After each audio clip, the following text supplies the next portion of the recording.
स्वागत है। आज हम महाकरियर इंस्टीट्यूट में some basic concept of chemistry यहाँ पे केमिस्ट्री चाहे तो बायोलॉजी गलती से आप समझ लेते हो, वैसे तो आप होशियारी हो, बड़े अच्छे स्टूडेंट्स हो। तो पार्ट 2 देखने वाले हैं। पार्ट 1 नहीं देखा होगा तो ऊपर आई बटन में और डिस्क्रिप्शन बॉक्स में लिंक मिल जाएगी। टेंशन मत लेना, बहुत छोटा पार्ट 1 है। और आपको नोट्स चाहिए होगी टेलीग्राम, मतलब नोट्स चाहिए होगी, हम पीपीटी से पढ़ाते हैं। क्वेश्चन बैंक चाहिए होगी, डाइजेस्ट की पीडीएफ नोट्स चाहिए होंगी और डिफरेंट क्वेश्चन बैंक्स वगैरह आपको चाहिए होगी, तो आप टेलीग्राम पर हमसे ज्वाइन होकर वो सब मिला सकते हैं। ठीक है, तो अभी बिना टाइम पास किए हम लेसन को स्टार्ट करते हैं और लेसन को हम बड़ी अच्छी तरह से पढ़ते हैं। ठीक है, तो सबसे पहले हम अभी क्या देखने वाले हैं, तो हम देखने वाले हैं poor substance versus poor substance के बारे में हम देखने वाले हैं, और मिक्सचर। ठीक है, इनमें डिफरेंस करने वाले हैं। तो poor substance have definite chemical composition. Pure substance जो होता है, प्योर सब्सटेंस जो होता है, आपका प्योर सब्सटेंस जो होता है वो डेफिनेट केमिकल कंपोजिशन से बना होता है। ठीक है, पर आपका मिक्सचर जो होता है वो डेफिनेट कंपोजिशन से नहीं बनता है, डेफिनेट केमिकल कंपोजिशन से नहीं होता है। They always have same properties regarded of origin. और आपके प्योर सब्सटेंस जो होता है, मतलब आपका ओरिजिनल सब्सटेंस हो गया।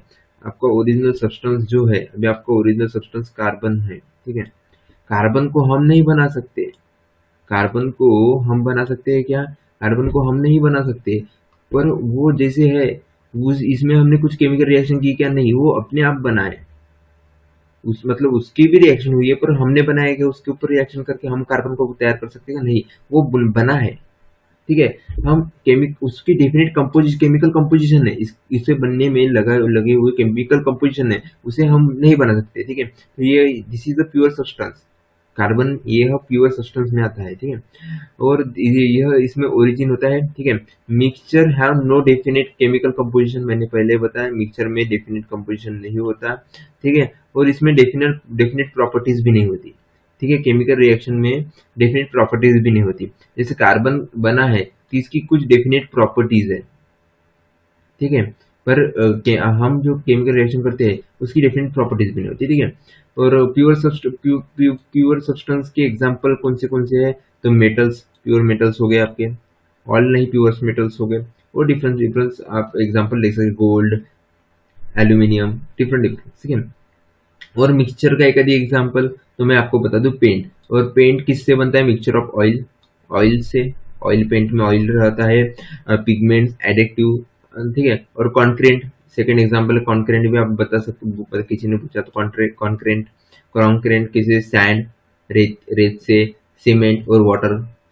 ठीक है, तो ठीक है, अभी हम आगे बढ़ते हैं। तो प्योर सब्सटेंस आप further divide into elements and compound. आपका प्योर सब्सटेंस जो है उसको डिवाइड किया हमने एलिमेंट और कंपाउंड्स में, और एलिमेंट्स और कंपाउंड में। और इस एलिमेंट को भी हमने 3 टाइप्स में डिवाइड किया है, किसमें? मेटल, नॉन मेटल और मेटलॉइड्स। ठीक है, मेटल, नॉन मेटल, वो सभी को इसी पार्ट में हम कवर करने वाले। ठीक है, element are pure substance which cannot be broken down into simplest substance by orderly chemical change. ठीक है, आपका एलिमेंट जो है, element are substance which cannot be broken down into simplest substance। आपका जो एलिमेंट है वो प्योर सब्सटेंस को कभी सिंपलेस्ट सब्सटेंस में चेंज नहीं कर सकता। आपका प्योर सब्सटेंस जो है वो कभी भी किसी एलिमेंट, मतलब कार्बन को इससे भी सिंपलेस्ट फॉर्म में वो कन्वर्ट नहीं कर सकेगा। ठीक है, और हमने अभी कोई रिएक्शन की, हमने पेंट तैयार किया, समझ लीजिए आपका पेंट है। ठीक है, हम उसको अलग अलग कंपाउंड में तोड़ सकते हैं, उसके ऊपर रिएक्शन करके हम उसे और सिंपल बना सकते हैं, उसे अलग अलग कंपाउंड में कन्वर्ट कर सकते हैं। पर हम कार्बन को अलग इससे भी सिंपलेस्ट फॉर्म में हम कन्वर्ट नहीं कर सकते, इसे हम कर सकते हैं। ठीक है, तो यह बहुत सिंपल वैसे।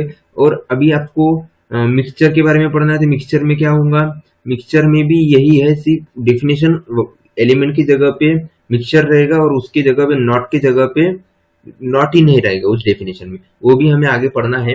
तो सबसे पहले अभी हम मेटल्स के बारे में पढ़ते हैं। यह कैरेक्टरिस्टिक्स का आप क्लास 5th से पढ़ते आ रहे होंगे, मुझे नहीं लगता कि आपको बताना चाहिए, पर आपको पता हो, मैं आपको सब कुछ बताऊंगा, इसलिए मैं आपको पढ़ा रहा हूँ। ठीक है, मेटल हैव लस्टर, मतलब शाइनी अपीयरेंस होता है, मेटल चमकते हैं। ठीक है, कंडक्टेड हीट एंड इलेक्ट्रिसिटी, सभी को पता है कि मेटल हीट और इलेक्ट्रिसिटी कंडक्ट करता है। Can be broken down into wire, ductile और मीटर। ड्यूटल मतलब इसका मीनिंग होता है कि किसी भी मेटल को हमें वायर के शेप में करने के उसके ऊपर हमें मतलब हाथौड़ी से अपने किसी भारी चीज से उसके ऊपर प्रेशर डालना पड़ता है जिससे वो वायर में कन्वर्ट हो जाए। ठीक है। Can B harness into thin sheet और मेटलाइट, यही मैंने अभी बताया आपको। ठीक है। और इसके एग्जांपल कौन से है? Gold, silver, copper, iron, mercury. Mercury, अब mercury in is a liquid metal. Mercury यह है, ये लिक्विड मेटल है। और उसके एक रूम टेम्परेचर, उसका कुछ प्रेशर मतलब प्रेशर होता है, उसमें ही वो मेटल रहती है मर्क्यूरी। ठीक है। और लिक्विड फॉर्म में होती है, उसका ही रूम टेम्परेचर होता है। ठीक है। तो अभी हम आगे बढ़ते हैं। Non metal have no lustre. Non metal कभी चमकते नहीं, पर उसके भी एक्सेप्शन होता है। केमिस्ट्री पढ़ रहे हो तो आपको यह बात याद रखनी है कि उसके कुछ ना कुछ एक्सेप्शन होंगे। केमिस्ट्री एक्सेप्शन से ही बनी है। ठीक है। तो डायमंड और आयोडीन। फिर आप बोलोगे कि नॉन मेटल तो सर चमकते हैं ना सर, डायमंड और आयोडीन। फिर आपने अभी कहा, तो आपको ये याद रखना है कि डायमंड और आयोडीन ये नॉन मेटल है। डायमंड एक नॉन मेटल है, मगर वो चमकता है, उसका एक एक्सेप्शन है, पर वो नॉन मेटल है। ये बात आपको याद रखना है। ठीक है। और नॉन मेटल है मतलब हीट और इलेक्ट्रिसिटी कंडक्ट नहीं करता। पुअर होती है उसकी कंडक्ट करने की मतलब पावर। पर उसका भी एक एग्जांपल है ग्रेफाइट, उसमें हीट और इलेक्ट्रिसिटी दोनों स्ट्रांग होती है। ठीक है। Can be harm drawn into wire because they are ड्यूप्लेट। यह मतलब इसको हमें थीन नहीं करना पड़ता, क्योंकि शीट में हमें वायर में इसको कन्वर्ट करना होगा, क्योंकि अभी आयोडीन मतलब ये जल्दी हो जाता है, इतना स्ट्रांग नहीं रहता। ठीक है। एग्जाम्पल आयोडीन, नाइट्रोजन और कार्बन। ठीक है। और अभी हम मेटलोइड मतलब क्या कि जिसमें नॉन मतलब मेटल के भी कैरेक्टर्स है, उसमें नॉन मेटल्स के, इन दोनों की आधे आधे कैरेक्टरिस्टिक्स से मिलकर जो बनता है उसे हम सेमी मेटल्स भी कहते हैं, और जिसको हम मेटलोइड कहते हैं। ठीक है। यही आपको बताया कि some element have properties intermediate between metal and non metal are called metalloid और semi metals. Example include arsenic, silicon and graphene। Arsenic, silicon and germanium, यह इसके ब्यूटीफुल एग्जाम्पल है। ठीक है। अभी हम मैंने आपको बताया था कि मैं आपको कंपाउंड्स के मतलब उसमें एक डेफिनेशन मैंने अभी अभी आपको बताई थी, आपको याद आएंगी, कि जिसमें मैंने बनाया था कि हम कार्बन को और तोड़ नहीं सकते, हम पेंट को और तोड़ के उससे हम उसके सिंपल फॉर्म में कन्वर्ट कर सकते हैं, मगर हम कार्बन को नहीं करते। तो उसी की एक डेफिनेशन मैंने वो बताई थी, उसमें हम नॉट नहीं लेने वाले थे, वो ये डेफिनेशन है। ठीक है। The compounds are the pure substance which cannot be broken down into simplest substance by orderly chemical manner। हम कंपाउंड को प्योर सब्सटेंस है उसमें हम उसको ब्रोकन डाउन कर सकते हैं सिंपल सब्सटेंस में कन्वर्ट करने के लिए। ठीक है। और compound are there are 3 elements. ठीक है। टू और मोर, और कंपाउंड जो होता है हमेशा, आपका कंपाउंड जो होता है हमेशा कम से कम उसमें कम से कम 2 और 3 एलिमेंट्स लगेंगे। कोई भी किसी भी रिएक्शन करनी है हमें, तो उसमें कम से कम 2 से 3 मतलब होने तो चाहिए ना, कंपाउंड्स होने चाहिए, तभी तो हम उसको रिएक्शन कहेंगे, वरना उसे हम रिएक्शन कैसे कर सकते हैं। तो आपको समझ में आ गया होगा। मिक्सचर कंटेन 2 और मोर सब्सटेंस। मिक्सचर में भी हमें मिक्सचर 2 और मोर मतलब कंपाउंड मतलब मिक्सचर ही हो जाता है। ठीक है। In no fix proportion may be separated by physical method. इसमें हमें नो फिक्स रेशियो नहीं आवश्यक होती है। ठीक है। और हम इसे फिजिकल मेथड से हम सेपरेट करते हैं। Mixture are further divide into homogenous and heterogenous. Mixture को भी हमने दो इसमें कन्वर्ट कर दिया, homogenous and heterogenous. Heterogenous solution are homogenous mixture. हम होमोजेनस मिक्सचर का सेकेंड नाम भी सॉल्यूशन है, सॉल्यूशन बोलते हैं। होमोजेनस मिक्सचर को हम सॉल्यूशन भी कहते हैं। Because the molecule of constitute solvent और सॉल्वेंट।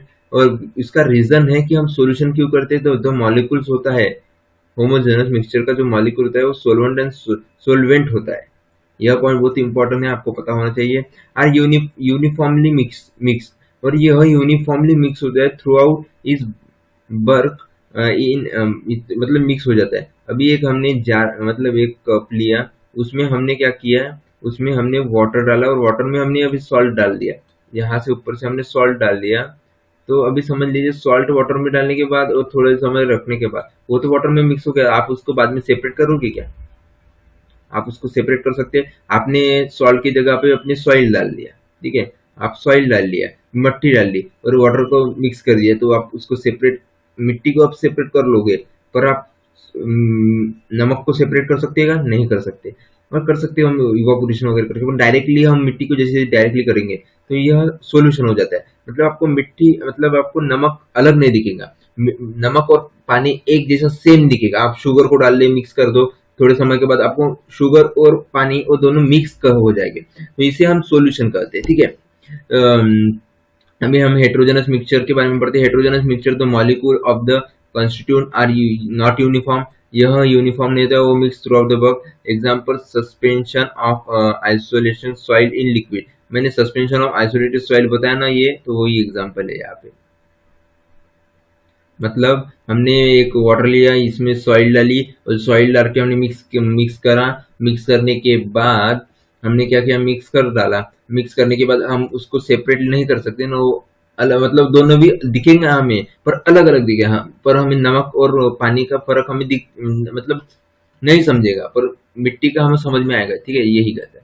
तो अभी हम सामने अभी बहुत इंपॉर्टेंट पॉइंट पढ़ने जा रहे हैं। सामने का पॉइंट है आपका स्टेट ऑफ मैटर्स। मैटर के सिंपल से हमें तीन फॉर्म पढ़े थे हमने लेक्चर नंबर 1 में, आपको याद होगा। तो हमने तीन फॉर्म, आप मतलब तीन फॉर्म हमें पहले से पता थे। एक फॉर्म मैंने बताया था प्लाज्मा, एक फॉर्म मैंने बताया था प्लाज्मा, उसके बारे में हमें नहीं पढ़ना, पर मैंने एक फॉर्म बता दिया था आपको प्लाज्मा, ठीक है। तो अभी हमें पढ़ना है गैस, लिक्विड और सॉइल, जो मैंने फर्स्ट पार्ट में आपको डाउट क्लियर करके दिए थे। और मुझे नहीं लगता, और इस चैप्टर में सभी आपको बेसिक कॉन्सेप्ट आपके क्लियर हो जाए केमिस्ट्री के, और आगे उनकी आपको मतलब जरूरत ना पड़े, मतलब जरूरत है, इसलिए हम इस चैप्टर में उसको सभी डाउट क्लियर करने हैं, ठीक है। तो इन गैस, लिक्विड और सॉलिड, इसकी डिटेल आपको स्टडी यूनिट मतलब थर्ड यूनिट में आपको चैप्टर नंबर 10 में आपको करनी है, क्लास 11 के थर्ड यूनिट में चैप्टर नंबर 10 में करनी है। तो आपको सॉरी तो मैं आपको बता दूं, सॉइल कंस्टिट्यूट एटम और मॉलिक्यूल्स। सॉइल कंस्टिट्यूट एटम और मॉलिक्यूल्स, सॉलिड में एटम्स और मॉलिक्यूल्स होते हैं ना। अभी मैं सिंपली बता दूं, आपने क्या बता था, सॉलिड जो होता है उसमें क्या होता है कि मॉलिक्यूल्स के बहुत चिपक चिपक के रहते हैं। जो मॉलिक्यूल्स होते हैं ना वो बहुत चिपक चिपक के रहते हैं, खूब अटैच रहते हैं, मतलब पर्टिकुलरली खूब खूब बहुत, मतलब उसमें गैप भी नहीं रहती, इतने चिपक चिपक के। लिक्विड में थोड़े थोड़े दूर रहते हैं और गैस में तो पूरी मतलब बहुत ही दूर रहते हैं। तो यह क्या है, तीनों में से डिफरेंस हो जाता है, वही यहाँ पे आपको बताया है। और सॉलिड का जो होता है वो डेफिनेट शेप एंड साइज होता है, लिक्विड का not definite shape and size. But liquid किसी भी कंटेनर में आप रखे तो वो उसका साइज ले लेता है, किसी भी शेप में हम उसे डाले लिक्विड को तो उसका साइज। और हम एयर को no shape and size, air का नो शेप एंड साइज, ठीक है। तो यही यहाँ पे आपको बताया हुआ है, ठीक है। तो अभी हम properties of matter and their measurement, हम प्रॉपर्टीज ऑफ मैटर और उनके मेजरमेंट के बारे में पढ़ते हैं। Different kind of matter have characterise property, different types of matter है जिनकी स्टडी है, मतलब हम पूरी अर्थ की स्टडी कर ले तो उसका बेसिक यूनिट ही है मैटर, मैटर की स्टडी। और मैटर की स्टडी हम केमिस्ट्री में करते हैं, ठीक है। तो केमिस्ट्री की जैसे आप सभी को मैंने फर्स्ट पार्ट में बताया कि केमिस्ट्री की हमें सभी मतलब पॉइंट पर हमें स्टडी करनी पड़ती है, सभी सब्जेक्ट में, सभी फील्ड में केमिस्ट्री की स्टडी इंपॉर्टेंट होती है, ठीक है। Which can be classified into two criteria as physical properties and chemical properties. हम इसे फिजिकल प्रॉपर्टी और केमिकल प्रॉपर्टीज में डिफ्रेंशिएट करके हम उसको पढ़ेंगे, ठीक है। तो आपके सामने एक रिएक्शन दिख रही है यहाँ पे, तो उसको मैं एक्सप्लेन कर दूं कि आपको मतलब दिख रहा होगा कि सर, सॉरी 1 मिनट, आपको यहाँ पे एक रिएक्शन दिख रही है, मैंने रुकाई क्यों, अभी मैं बताता हूँ।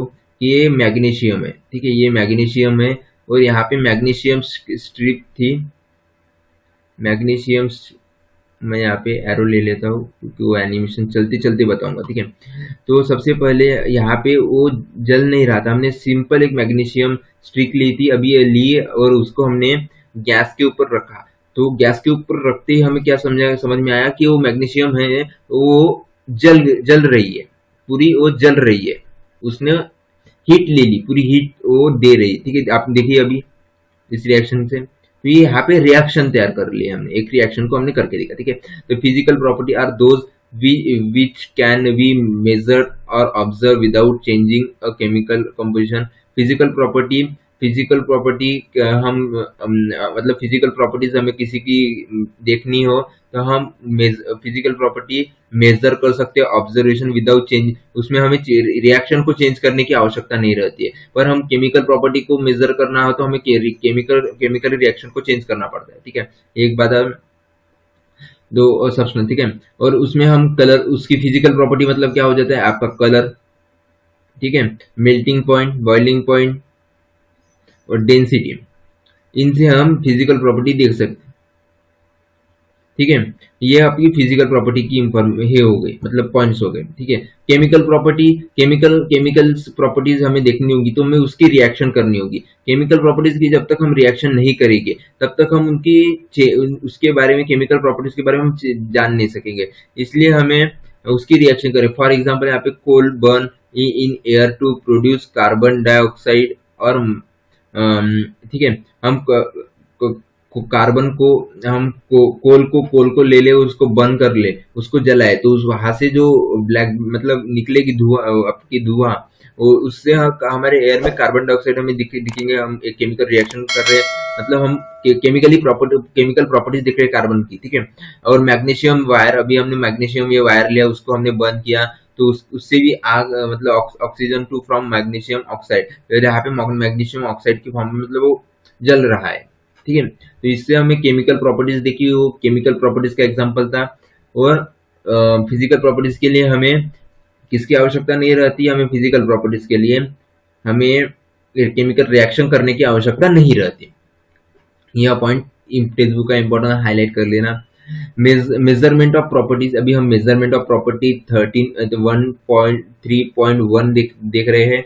Many properties of matter are quantity in nature. Many properties of matter are quantity in nature. When you are measure sometime you are comparing it with some standard. The standard quantity is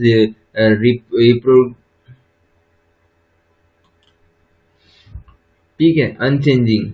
तो मैं आपको ये बता दूं कि इसमें क्या बताया, इस पूरे प्यारा में बताया है कि आपको हम इसमें मेजरमेंट प्रॉपर्टी मेजर, अभी हम मेजर करने वाले हैं, किसी भी हम रिएक्शन को मेजर करने वाले की मेजर करेंगे, किसी इक्वेशन के लिए आवश्यक लगने सामग्री कोई रिएक्शन हो जाए तो हम मेजर करने के लिए हम किस फॉर्म में मेजर करें। हमने फिजिकल अपने यूनिट एंड डायमेंशन आपने पढ़ा, यूनिट एंड मेजरमेंट, या हम उसे यूनिट एंड डायमेंशन भी कहते हैं।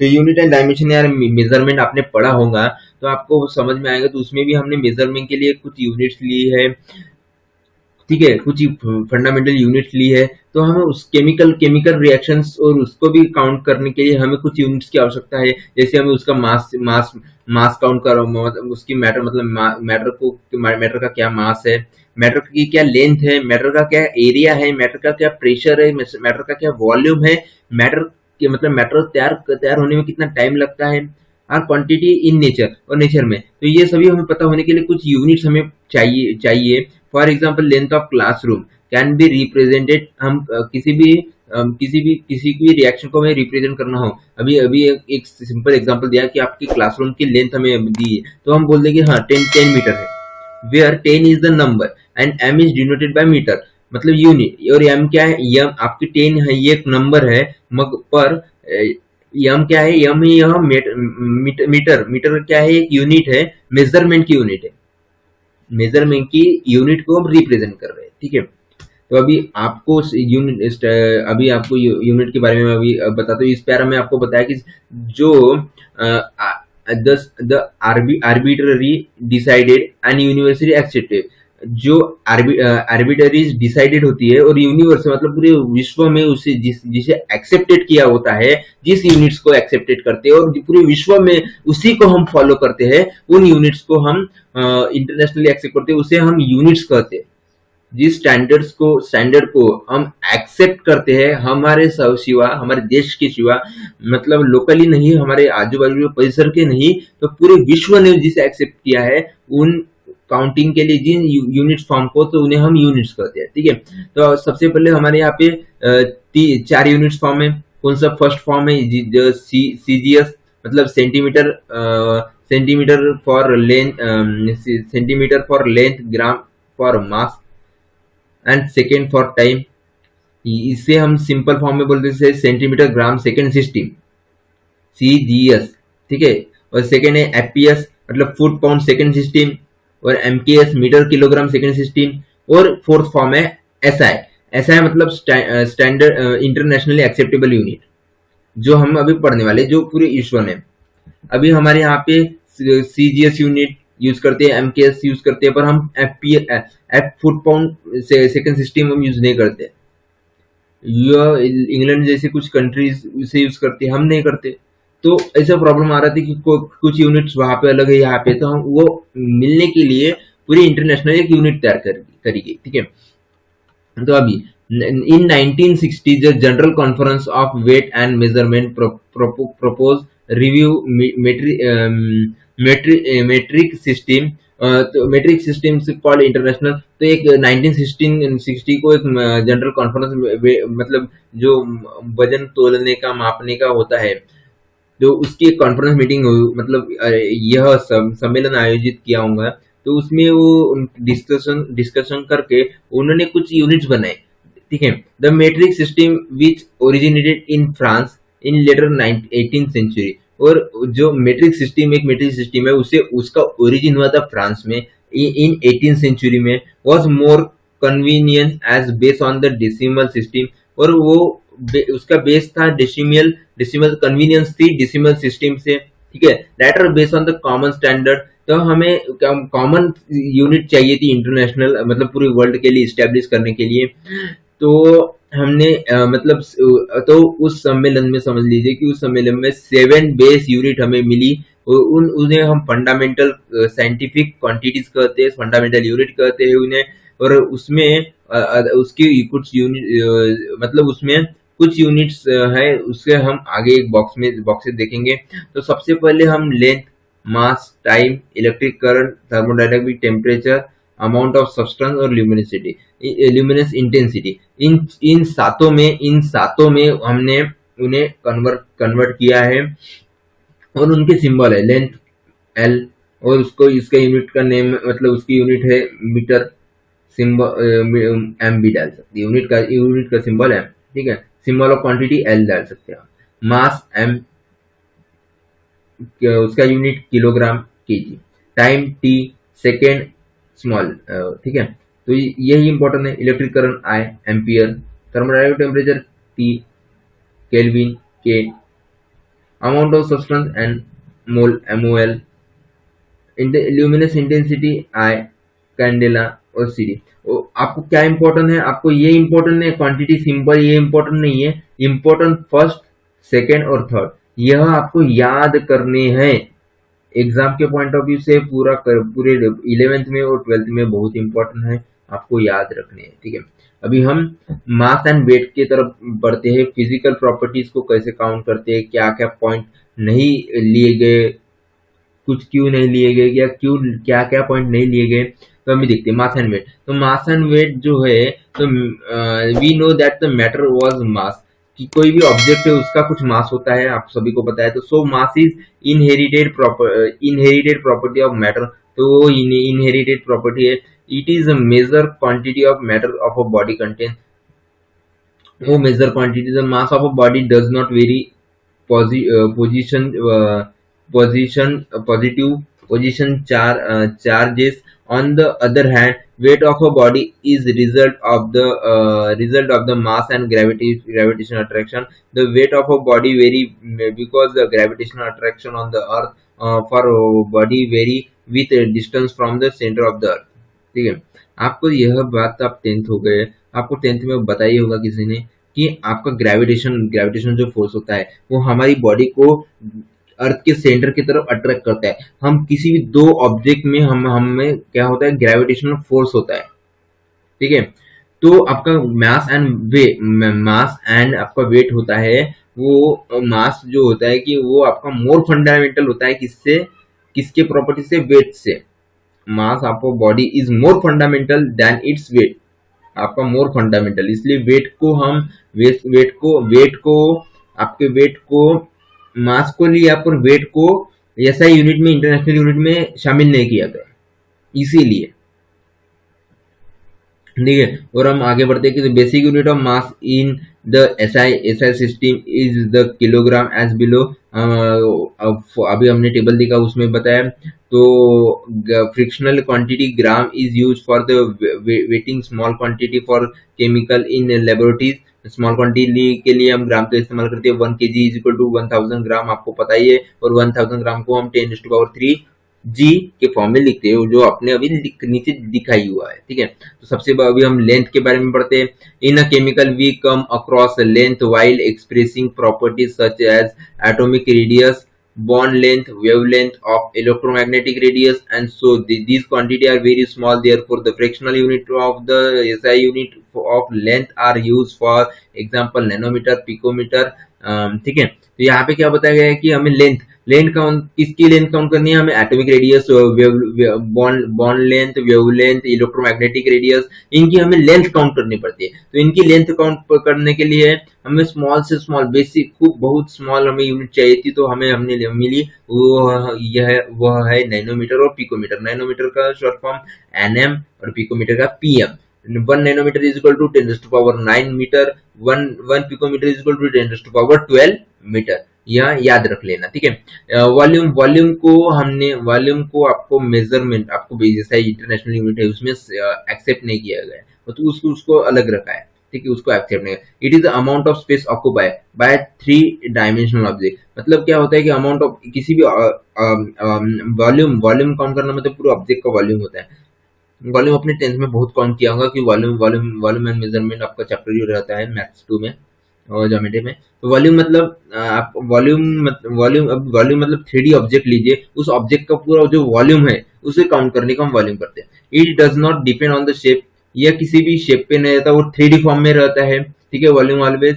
और for measure of volume on liquid and gases common unit, और इसका कॉमन यूनिट है litre, which cannot B SI unit is use. इसमें इसे एसआई यूनिट में यूज नहीं करता, मैंने पहले बताया। 1 litre is equal to 10⁻DM cube is equal to 1000 ml is equal to 1000 centimetre cube. ये याद रखना, 1000 centimetre cube is equal to 10 centimetre into 10 centimetre into 10 centimetre of volume of, sorry, SI unit of volume is expressed by as metre cube. और हम SI internationally volume को metre cube के form में हम represent करते हैं, ठीक है। तो वॉल्यूम आपको दिख रहा है कि 1000 centimetre cube upon 1000 ml, 1000 ml is equal to 1 dm square, 1 dm square is upon 1 litre, ठीक है, समझ में आ गया। Different kind of glassware are use for the measurement of the volume of liquid solution.